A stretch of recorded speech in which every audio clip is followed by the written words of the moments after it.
Well, we are back. Another Not Common's journey. Another island on the journey to the Grand Line by my boy, Totally Not Mark. And here I am to indulge. That is right. Indulge in seeing one of my peers catch up to what is known as one of the greatest stories in manga and in storytelling history period. We're back.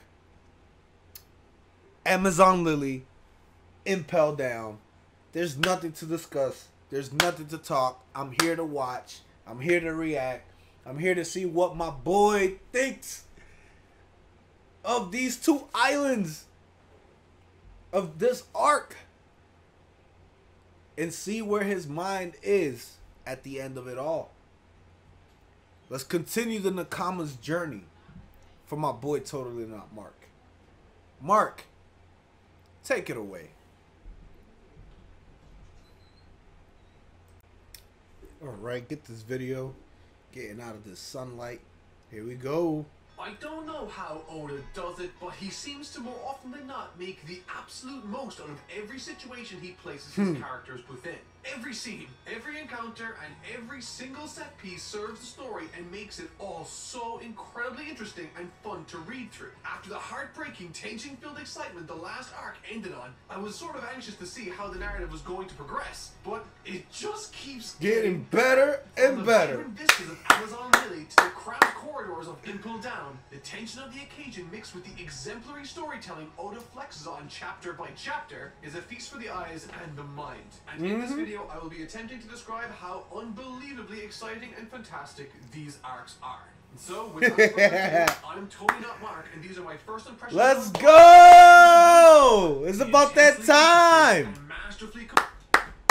Now, Impel Down is one of my favorite arcs for different reasons. Amazon Lily gives you a lot of insight on a lot of things that, under normal circumstances, Oda usually doesn't break down like that. But this particular arc, that's what I felt what Amazon Lily did for me. Impel Down was just, wow. Impel Down was just an adventure. I don't even know how to explain that.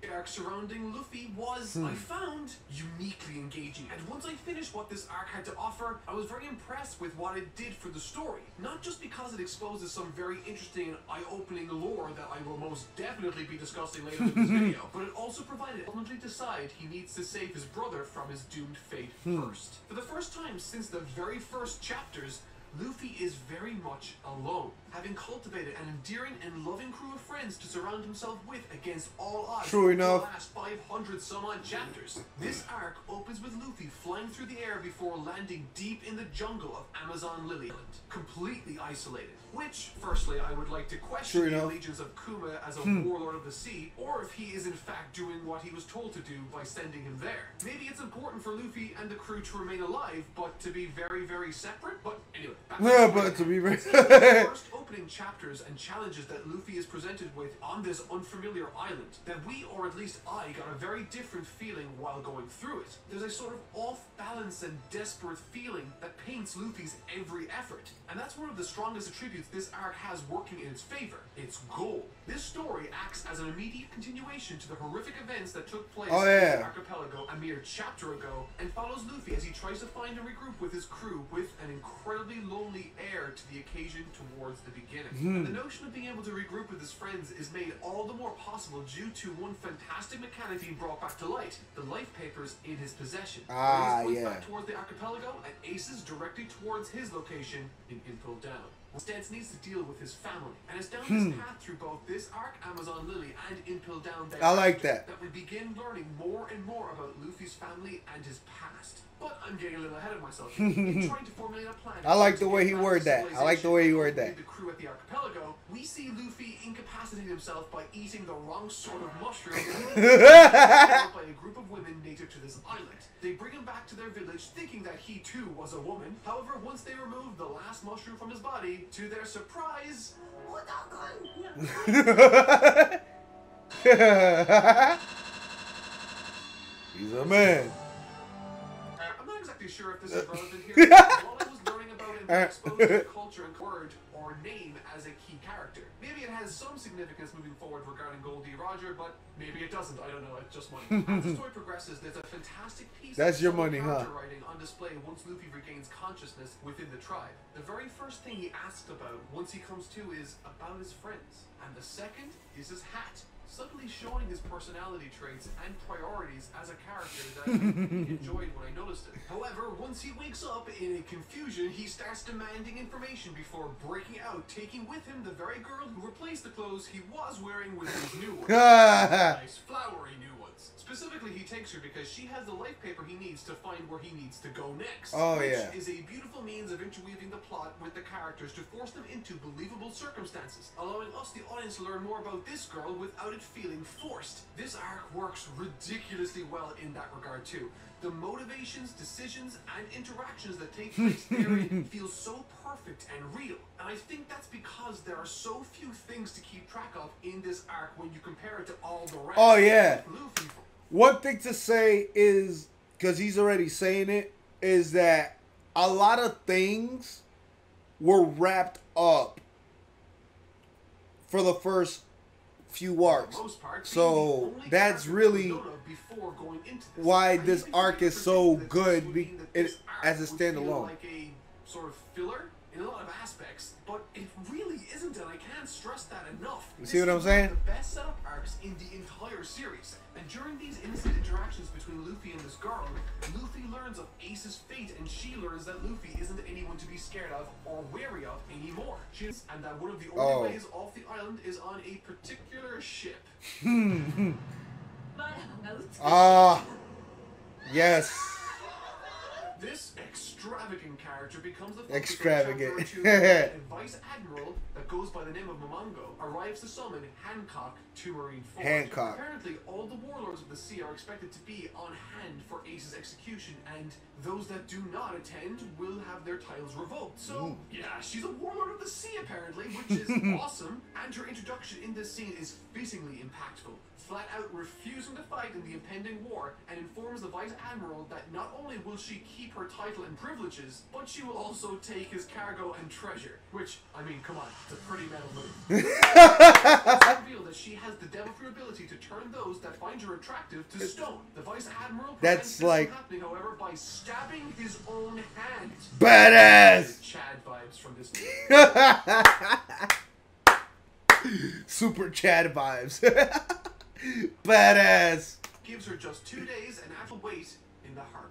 Essentially, for all intents and purposes, Boa Hancock is the leader of this island of women, and along with her two sisters, they are seen as the three higher-ups of this civilization. Yeah. And if Luffy wants to get off this rock, he has to go through her. And help, which leads to a funny character moment for Luffy, wherein he climbs to the top of the tallest building because, and I quote, "That's where important people are." Through the roof into the bath chamber of Hancock, where he gets a glimpse of her back. And I should also explain that no one can see her back due to the apparent presence of a Gorgon's eye that would turn those that do see it to stone immediately. But interestingly, Luffy recognizes it, and it's not a Gorgon's eye.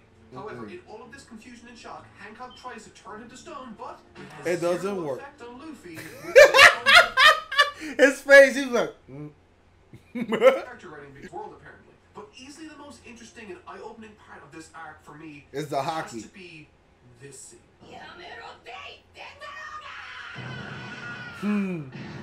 I called it without even knowing. It was the hockey. I knew it.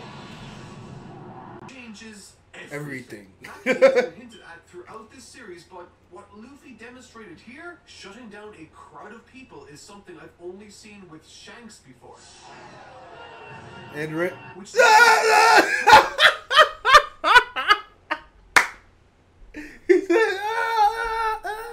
past events of the series. The Snake Warriors he faces off against in this battle to the death have variations of the Haki power. But in this moment of stress, he activates within himself a power that, according to Hancock, is an incredibly rare power, only seen maybe once in millions of people. This particular power is referred to by them as the Haki Emperor of Haki. Supreme King, which, I mean, But what? here's my theory. Put on your speculation hats. Here we go. To blow the whole lid on this thing. This Try it. civilization Try me. on this island refer to devil fruit abilities as cursed powers. They don't know it, so they have their different terminology for various things. What if the Haki of the Supreme King is actually King of the Pirates? And what if Goldie Roger had this exact same ability or trait that we're not necessarily aware of yet? Regardless, what makes this interesting is that it perhaps gives reason as to why Shanks found himself hanging around Luffy for years and years. His arm to protect him like that is a really interesting move, not just because Luffy could be very important, but also because surely Shanks could have easily taken out that sea monster that did that to his arm. Maybe he knew that this would motivate Luffy to take on the path that he did. Or perhaps Luffy has another power that nullifies the Haki of other users. I mean, it was a stressful incident for him, and I haven't even touched on the likelihood of Haki being used on the blade of someone like Hawkeye. We already learned that Haki can coat the outside of weapons in this story too, but whatever, I'm getting a little lost in the weeds here. My good man, when you watch this video, here's my note for you, bro.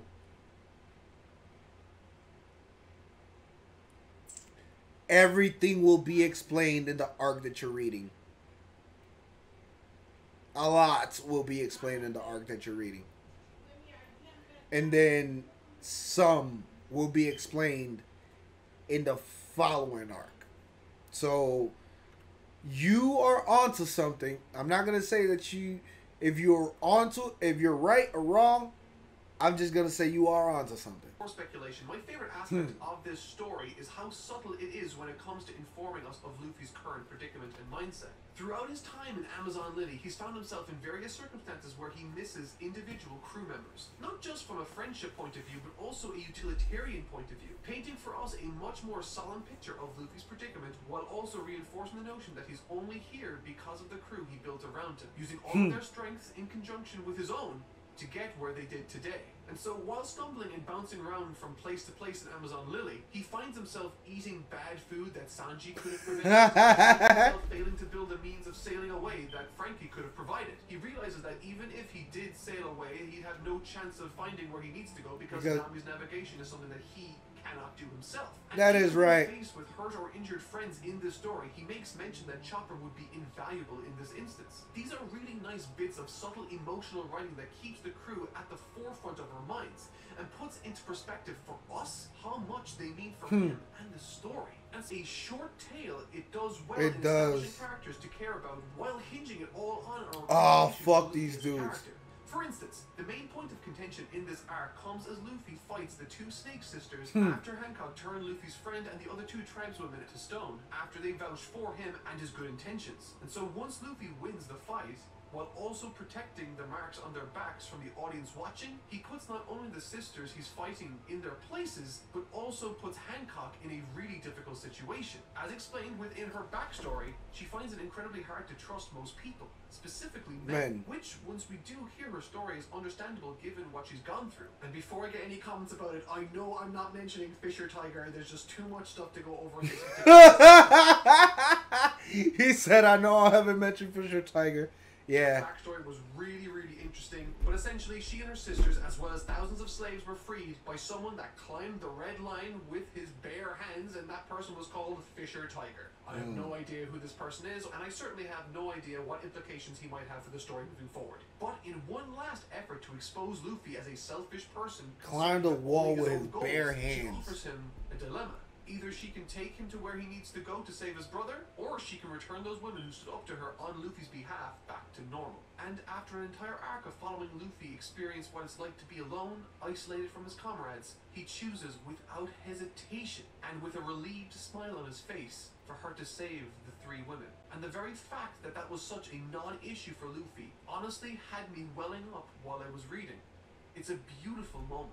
And it's that very aspect of Luffy's identity that rather ironically causes friends, man, infatuated with them as a love interest in the naval vessel to facilitate his rescue in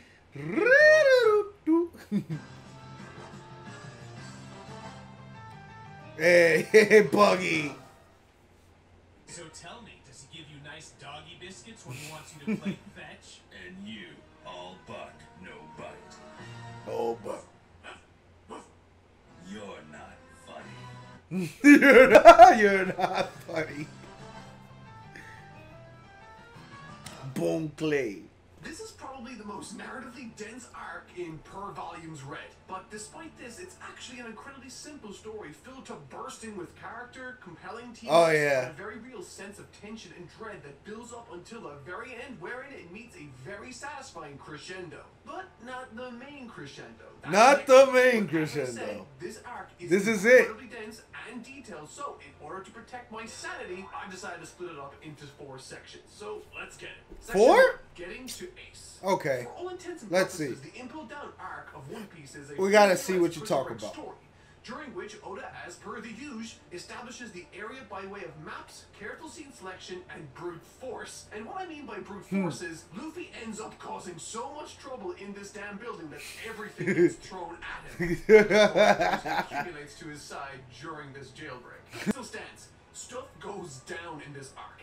Literally and everywhere. Because they're literally going down. Never mind. And what makes this prison break nigh impossible to pull off are these factors that we've been aware of from the very beginning of the story. It is, much like the Amazon Lily arc, situated on the calm belt surrounded by Neptunians, behind the biggest doors I've ever seen, ever. It's guarded by some of the most powerful and imposing folks in the universe of One Piece. Oh, and did I mention that the entire facility is underwater? You know, water? The thing Devil Fruit wielders. Yeah, well, that's all around it. And what's more is that Ace is at the very bottom. And to be honest, all of these mechanics have been understood by us since the very beginning or around therein, but have never been used all in conjunction with one another to create such an impenetrable fortress for Luffy to infiltrate. But maybe my favorite aspect of the beginning is how they go about it. Gained entry into Impel Down in the first place. This is, of course, a maximum security prison built to contain some of the most dangerous people in the world. It's never been broken into, and certainly no one has escaped. I just love this because the only reason Luffy can break into this place successfully is by being a truly good person. He was a truly, truly good person to Hancock, convincing her to escort him by way giving him entrance to the building in the first place. The prison is for dangerous and evil people. Luffy is neither of those things. I love that someone with those qualities created the very first blemish in the facilities. And once he separates from Hancock, Luffy begins what ends up being one of the most physically taxing... Actually, no. Scratch that. This is 100% the most physically taxing experience he has ever had to deal with since the story began. For instance, Level 1 has a forest made entirely of pointy things, while lower levels have, well, pretty much hell. Which, you know, not ideal. But as not ideal. all of these floors, he meets quite a few faces from the past to help him in his endeavor. On Level 1, Luffy hooks up with, and get this, Buggy the friggin' Clown. Was so cool to see, and to be honest, it offered a lot in the way... Buggy the freaking Clown. Having me in stitches while reading. I'll let you see it if you want, but I just loved it. And that joke only works now because we understand how small of a player Buggy is in the grand scheme of things. Or is he? At each subsequent level they reach, more and more faces from the past rear their heads to join his cause. In these scenes with Luffy and Mr. 3, some of the best comedic moments are on display. Buggy had the intention of only taking Luffy as far as the entrance in exchange for an important armband that Nami gave him, but no matter what Buggy and ultimately Mr. 3 do, they always find themselves unintentionally following Luffy down through the depths deeper and deeper and deeper as Luffy plunges himself further and further into the hellish chambers of this increasingly more dangerous Impel Down, coming face to face with tons of security and Blueberry, not to mention the roaming beasts and the warden of the facility, but more on him later. First, we got to see this guy. Bon Clay! Oh, come away!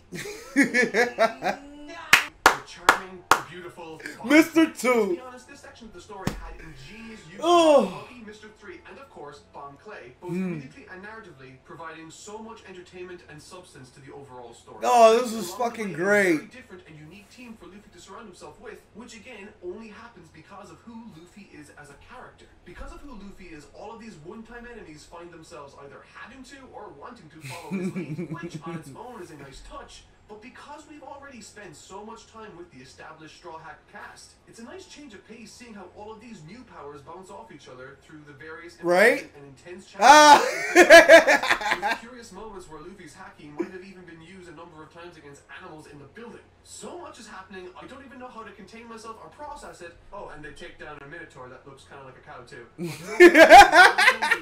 brutal than Luffy's battle with Warden Magellan on... Oh, Magellan, bro.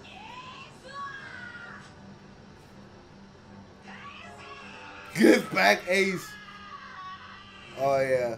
Given my understanding of this world now, there are good and bad folks on both sides, it seems. Aside from the world government, who seem to be the most shady and corrupt by far. There's tons of good characters like Garp and Smoker, but also contains some dangerous people too that I'm unsure of yet. The more the world starts to feel like good Game of Thrones, despite his best efforts, leaves him for dead. Which highlights another aspect of One Piece I utterly adore. Luffy loses on a semi-regular basis. Like, he can actually lose in a devastating manner, which just adds so much tension, not only to this arc, but the rest of the series and what's to come in the future.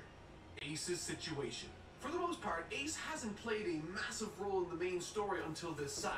Instead, he sort of appeared sporadically throughout the manga during specific key instances wherein he acted as a measuring stick for Luffy, an incredibly flashy character, and a component that served to remind me that all the characters involved in the story are active during and after their time on screen or in the main narrative. Oh, because he was reading the front pages thing. Turned him in to become a warlord of the sea, Ace has become a much more important character in the story, one that now acts and main goal of the plot. And to be honest, Ace is a character right now I don't really know too much about yet. But what I do love about him is what he means as being a plot device. He is the perfect intersection of all the main parties involved in this epic power struggle for supremacy over the oceans. There's the Navy that have him in shackles and have a vested interest in taking him down. There are the revolutionaries led by his father, Monkey D. Dragon, and of course Whitebeard, whom he worked under for a very long time. And because of him acting as a point of interest, oh, you got that wrong. Oh, I know you're gonna get it. You're gonna get it in your comment section.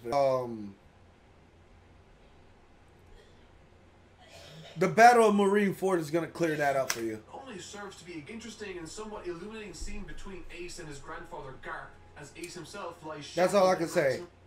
Holding cell. In that, Ace reveals that he's both aware of and resents his father, which is interesting as Luffy doesn't seem to hold any grudge and by all accounts doesn't even remember what he looks like. But perhaps the most interesting aspect of this exchange comes when Garp tries to explain to Ace that his father had his reasons, which makes me question Garp's allegiance to the Navy. That's sort of a weird thing for someone in his position to say. And we still have no idea who Luffy and Ace's mother was or is. And all of this serves pretty much to once again bring the situation to the forefront. All the Straw Hats are scattered across the world, and the war seems to be imminent. And what's more is, much later in the story, we learn what other detainees are held alongside Ace. The character I mentioned was Jinbei, the final warlord of the sea that we have not seen yet, that is also a fishman that respects Whitebeard for bringing peace to his people. He seems very interesting to me, and he too wants peace. And with that, he even acknowledges shortcomings within his own civilization of people.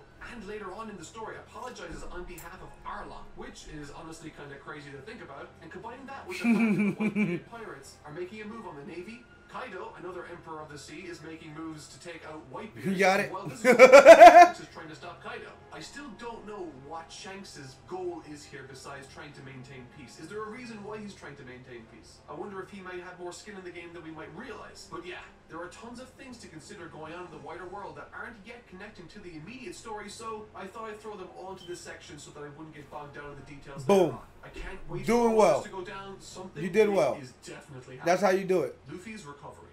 This segment acts as the lull right before we head for the big climax, and I honestly find it to be very cool. Pun intended. Pun intended. One of the many factors Bon Clay was working towards alongside Luffy was the release of a particular character he called Eva, a so-called miracle worker. His words, not mine. However, in an act of tremendous... His words, not mine. Why he always do that? From death in an effort to find a cure to his terminal situation, despite Mr. 3 and Buggy after running away and deserting them both. Eventually, he loses consciousness himself in the middle of a snowy wilderness, despite the power of Luffy keeping some wolves away in a very curious way.